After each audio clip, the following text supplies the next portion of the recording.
It's some 51 minutes after 7. You are still here on the AM show, and time now for my banner. We've been talking, Roland and myself, we've been talking about this particular subject. Indeed, not too long ago, we shared with you the story of Amina, who went to Saudi Arabia, was going to do a supervisory work in a supermarket. Turned out, that the job that was really waiting for her was a house help job. In the end, she came back raped by 3 men. Now with a son who doesn't look anything like Ghanaian, and she's having to deal with her situation. We've got stories that we're going to share with you, but just so you know, 3% of the world's population are living abroad worldwide. This makes international migration a key feature of globalization and the central issue on the international agenda. However, Ghana does not have a migrant policy. That's what we're going to be on today. So if you travel abroad legally or illegally, what happens to you whilst you work is not the business of the government back home here in Ghana. We'll hear a lot more stories. Let me just introduce to you now. Ocansey is with SOS Labor. She's actually the CEO. Patience Edu, or let me just say Comfort Kwe, is program member, and Patience Edu is also a program member, all with SOS. So let me just say good morning. Thank you for coming. Thank you. Perhaps now you can just tell us what SOS Labor stands for. All right. SOS Labor is the first legal migration recruitment agency in the country. And I do want to correct one thing. Ghana does have a migration policy, actually. It's just the implementation of it that we're looking at right now. So in our parliament, there's an LI, a legislative instrument called 1833 that has been passed that allows people to go and work overseas legally, but through licensed legal migration companies. Okay, so that would be, such as yours. Such as SOS Labor, which is the first licensed agency.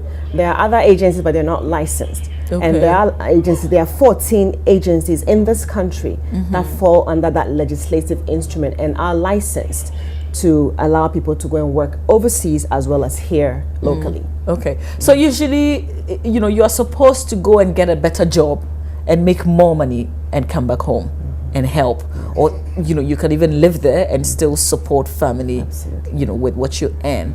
But the stories that we hear, I think what makes headlines, it's always the very negative ones. Have you had any success stories? Oh, we've had both, actually. One thing I do want to say is legal migration is what we are asking for the nation. Even with legal migration, you can have a few issues. For instance, with domestic workers. In domestic workers right here in Ghana, there are many stories of domestic workers and the hardships and the difficulties that they have. The ILO Director General is in the country, so I wish to make this appeal to him. There's a legislative instrument, there's a called ILO C-189, which is to be ratified by even our own country. We have not ratified it yet. Many countries in the Gulf countries have also not ratified it yet. This will give protection to domestic workers everywhere, not just in the Gulf, but also in our home. So I'd like to see us first do that here in Ghana before we start to ask the other countries to also do it. Okay, that would be fair. Yes. So there are right here in Ghana rape issues. There are right here in Ghana problems in homes. And but the fact that we haven't done our homework would also not mean that if our citizens go to other countries and they need some sort of intervention, they would not get it. I agree with you 100%. In fact, what we are advocating for is legal migration and a framework that adds to it security protection, as well as what is called decent jobs. This week, as you know, yesterday and today, the nation just opened up its first National Job Summit, which is being headed by, was hosted by the Minister for Employment and Labor Relations. The President was there yesterday to open it. I really commend them for this wonderful initiative, as well as the Director General for the ILO was there. So there's a commitment for decent work. We think that work must be decent. And I think that the Ministry for Foreign Affairs, the Ministry for Labor, and a multi-sectorial committee must be set up. It is there. it is there in terms of our policy, but it's not. It needs to be activated. Okay. Which should have immigration as part of it. It should have the training institutions, even because one of the problems that causes many of the issues is that the people who go overseas, not through the licensed agencies, don't have the skill. And we have a process by which they go through. Everyone in our program must sign a job offer letter before they leave here. Okay. So let me just engage Comfort and Patience. I'll come back to you. Okay. Comfort, where did you go to? How did you get there? What were you promised? Thank you so much. I went to Kuwait as a domestic helper, and I got involved into this program through a pastor called Reverend Patrick Atta. Mommy went to the radio station, one of the radio stations, Sunny FM. So pastor called me and told me, "Oh, Comfort, this is what is going on. This program about domestic helper. Do you want to join?" Before I was thinking, I said, "No, I don't want to go to. I want to go like the Europe, but not Arab country." But as soon as I was not believing, because this was a free program. So I asked myself, in Ghana, who is going to do such a thing like there's no free lunch. Free program like this? So I don't believe in this. But we went to a meeting, a conference at Sunny FM. Then we met Mama Princess Ocansey himself. Then the way the program was going on and how they started to talk, we asked questions and we saw that the thing was true. It's not something that it was fake. So then I got... So you knew what you were going to Kuwait to do? Yes, I knew what You knew how much they would pay you? I know everything. Okay. Because I have to bring the pastor to sign. Even my father, I sent my father to Tema to sign the guarantor. So I knew they are going to pay me 60 dinar. 60 dinar is 6 million in Ghana. When a week, a month, a year? A month. Okay. So I knew that this is what I'm going to do. Even they will call you. I was talking to my boss, the one I'm going to work with. You will ask the person, how many children do you have? And I know they have about 4. Everything too was true. So I got there, and how the houses, the store building, they let everything. Okay. Let's hear Patience's story. Patience, where did you go? I went to Bahrain. Bahrain. Yes. Okay. How were you recruited? I really, it wasn't easy, but it was a powerful experience. We went through a lot. So somebody told you there was a job opening in Bahrain, so you can apply and go to Bahrain. Yeah, my sister called me and told me there's a program going on at Channel of Blessing. So I should go there because most of the time I wanted to travel overseas. So when she heard it, she just told me and said there's a traveling agency at Channel of Blessing, so I should go there and then do inquiries. When I went there, it is not all about traveling. In fact, they really taught us so many things. They told us what we are going to do there, how much they are going to pay us. Okay, so what were you going to do there? We were going to do... Is it domestic chores? Yeah, okay, domestic so similar to... Yeah, the same thing. Okay, sure. So indeed, when you went there, what happened? Okay, when I went there, I would say we had so many challenges. There were so many challenges we had. Like what? What would be... Okay. They took me to an old woman. I was living with an old woman who had problem, who had been sick, had problem with her mind, and I was just... So this is a mentally ill person? Yeah, ill. Okay. Yeah, so I was taking care of him.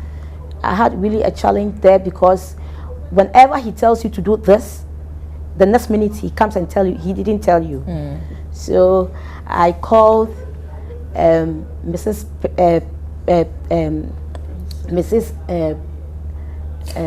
That's my madam. I called my madam. So hang on. The two of you went to these countries with the same organization. Yeah. Okay. Except that your experiences were different.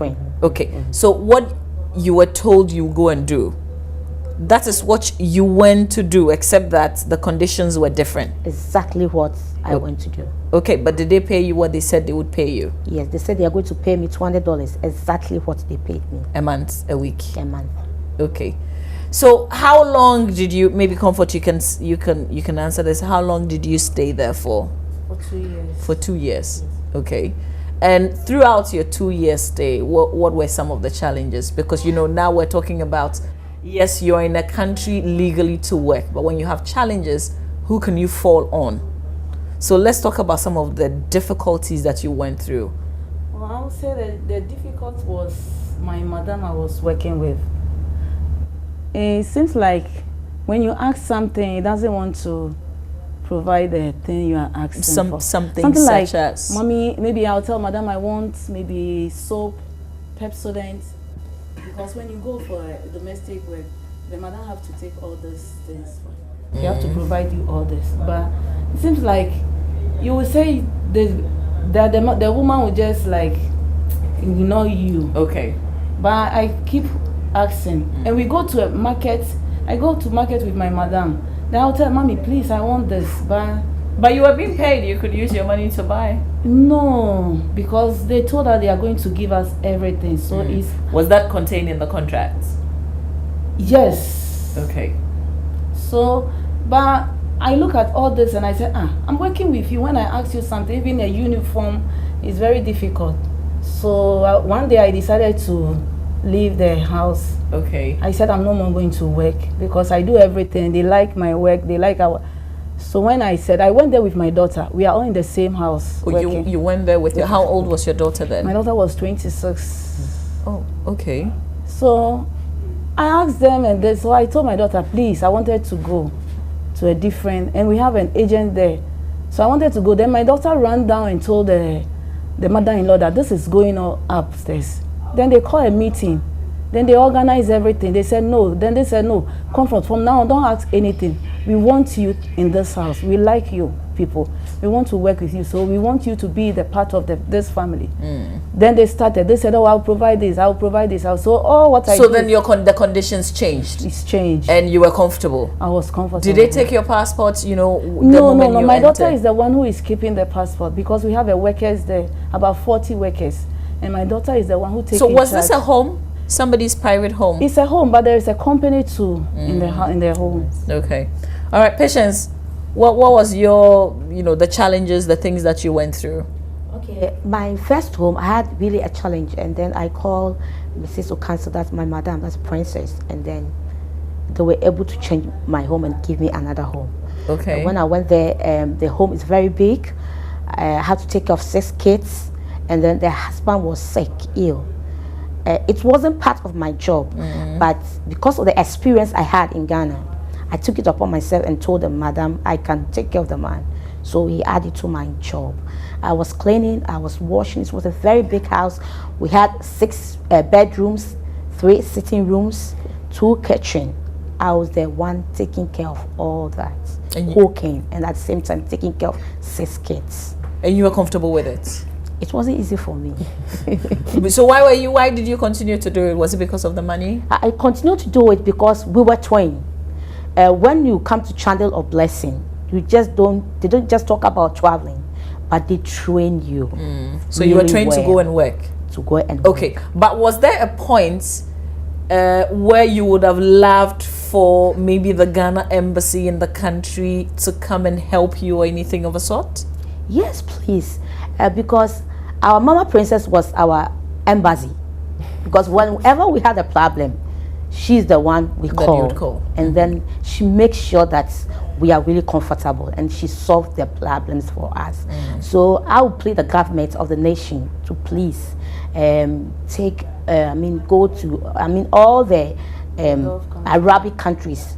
We need an embassy so that whenever we need help, we can run to them.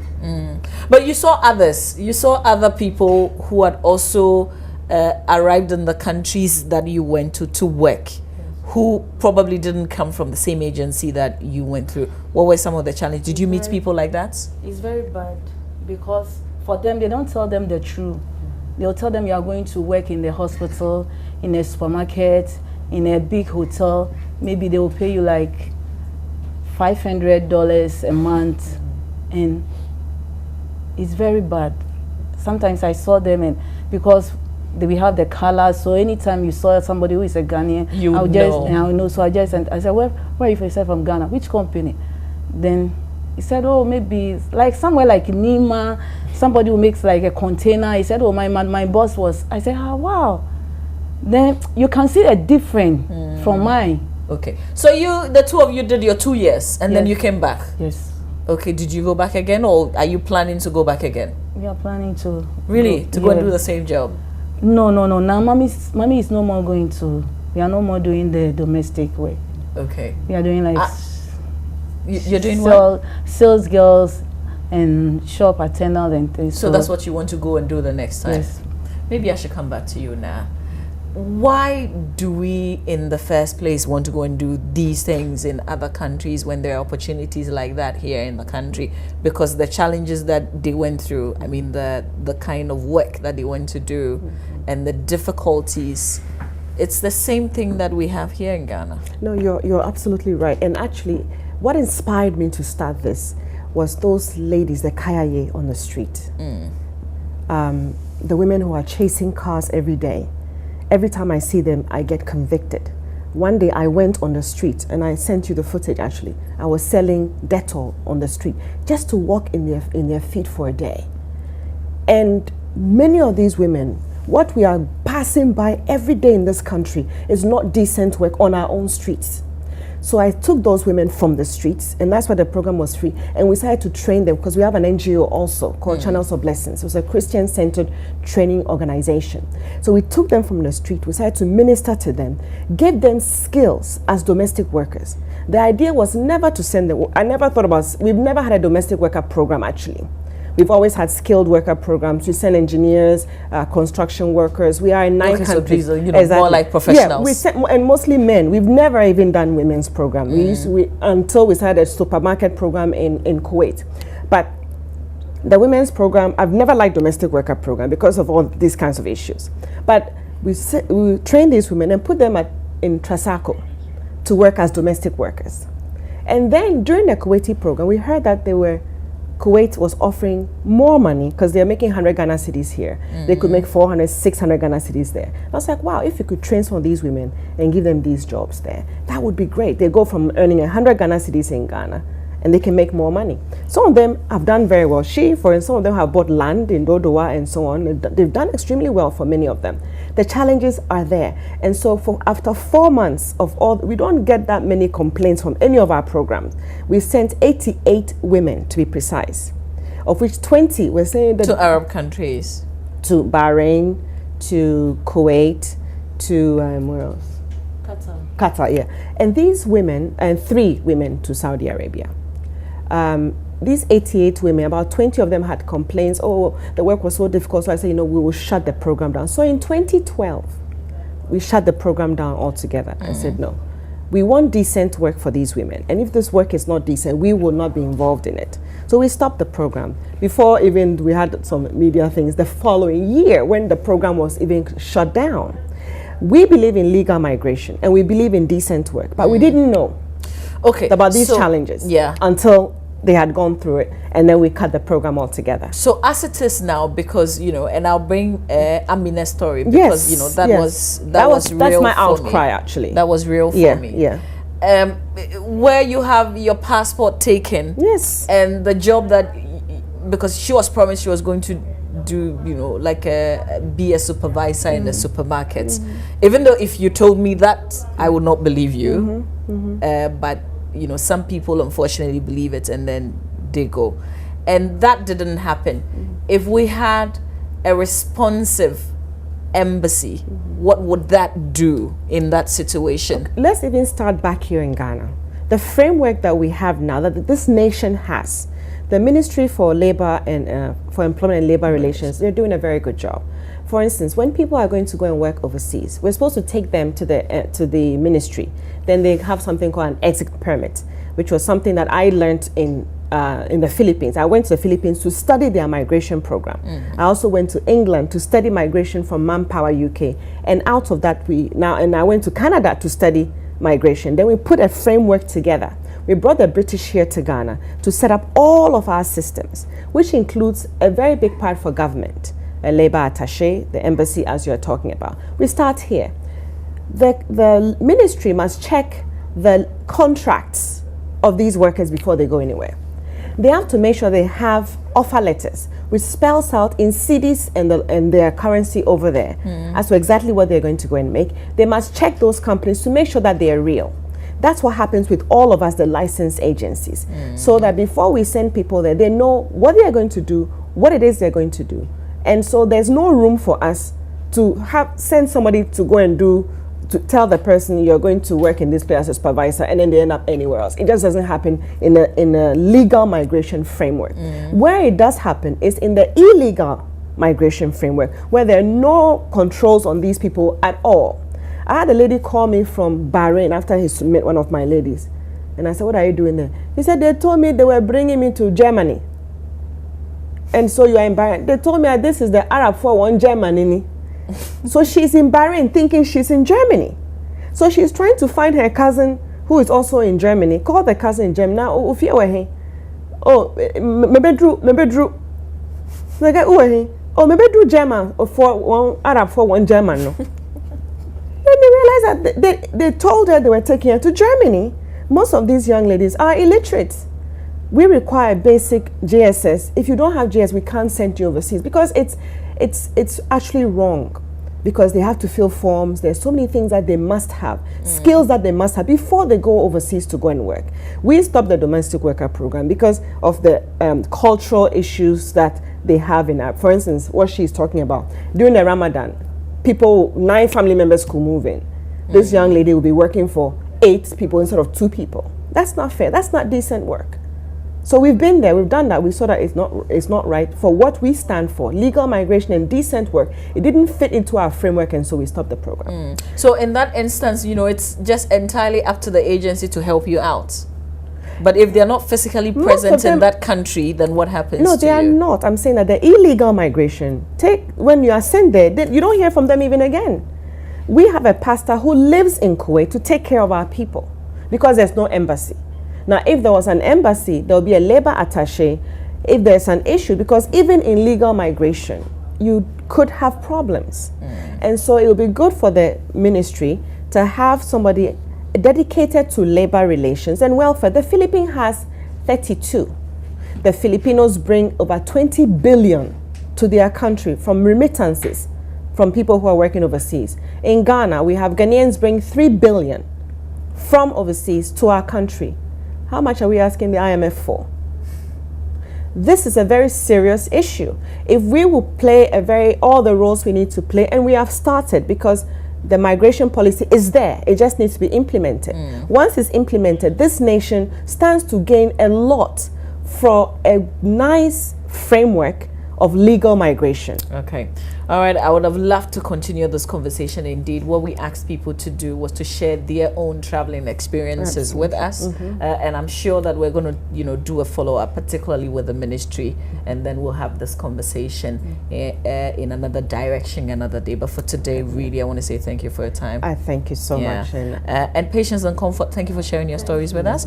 I wish you the very best. I would love for you to continue to stay in Ghana, but the program they have is a circular migration. They don't go forever. They go for 2 years. For instance, they want to go to Canada, right, to work in retail. So they go and work for 2 years, come back. They buy a home. We have a home program for them. They buy land. They do, yes. So they are. So I tell you what, my colleague Roland wants to go to America really bad. He's a journalist, so please look for a job like that for Roland, can you see us after? We'll see what we can do for you. But thank you, and I really appreciate you taking the time to do this story. There are many young people. I wrote to Joy as an outcry because it hurts my heart to see what is happening with the young people going through illegal migration. They need to be aware that there's a legal way of doing this. And if they pass with a legal way, even when they have challenges, it can be solved for them. Definitely. So thank you so much, Joy. Thank you too. God bless you. Ocansey. And we're Joy News. Joy FM is across. Joy is the best. Joy News is the best. Thank you so much. Thank you very much. All right, God stay with bless us. you. We've got Talk up next with Roland Walker.